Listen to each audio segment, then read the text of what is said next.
Hi guys, so I'm going to share with you the Web 2.0 apps that I thought were useful. Many of these apps can be used in elementary, middle, or the high school setting. I'm going to start with the Puppet Pals app. And if you notice in my second video, I actually had my 6-year-old daughter create a story using Puppet Pals.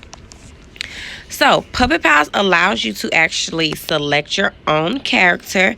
It doesn't have many to pick from with the free version, but you do have a good selection. So, I'm just going to choose the fairy. It also allows you to choose a setting on the next screen. So since I chose the fairy, I'm going to choose the castle. Once you do that, you can begin recording your story. Your story can be as long as you want.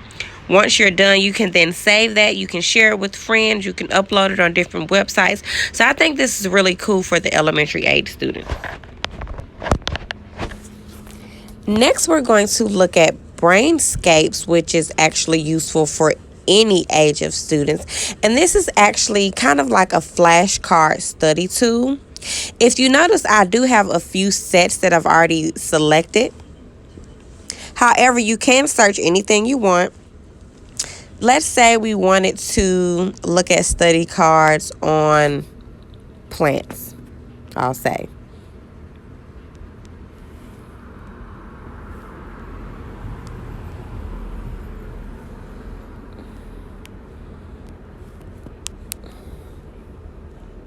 So again, anything dealing with plants, and you can browse through these to see which ones you want. It tells you how many people have used it and how many cards are in the deck. So I'm just going to start with plant biology. And it shows me how many cards are in the sets. So let's just select the 30 card one. And it's going to ask me if I want to go ahead and start studying. So I'm going to select study these flashcards. And because this is self-paced, you expect students to be responsible and not, I'll say, cheat and look at the answers before it's time.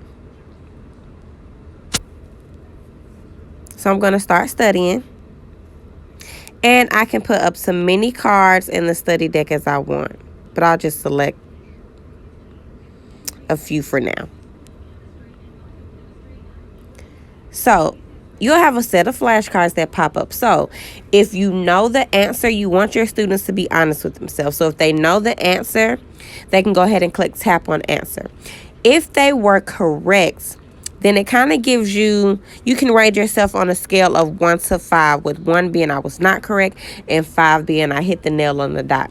Of course, the questions that are ranked between a 1, 2, and 3 will get repeated in the set more so often than the questions you rank a 4 or a 5. So I'll just rank this a 2. I didn't get it that much. So here's another question. And let's say I really understood that one, I got it right. I'm going to rank this a 5. So again, the questions that you rank lower are going to keep showing up, and the questions that you rank higher are not going to show up as often. Another one I thought was really fun is something that we actually had to use now that we're implementing independent learning days for COVID-19 is the Microsoft Team. So far, I've been able to actually set up and join meetings with my PLC. If you see, I have a PLC scheduled for today, and I have another one for tomorrow. I teach 2 content, so that's why you see 2 meetings. I can also set up these teams with my classes. If you see, I have my coordinate algebra and my analytic geometry.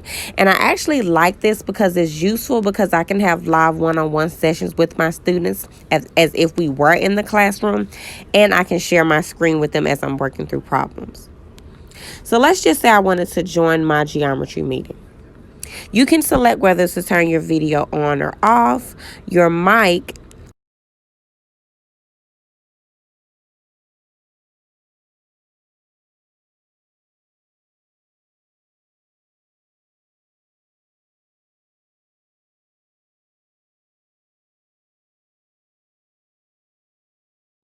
The last one I decided to explore was Comment Now, which I think can be really great for a social studies classroom.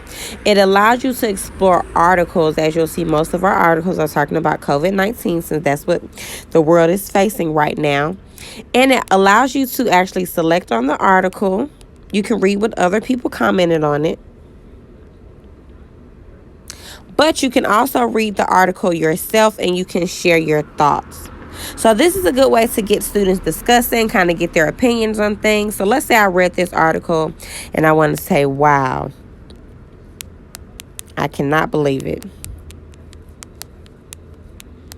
And I can just go ahead and post that.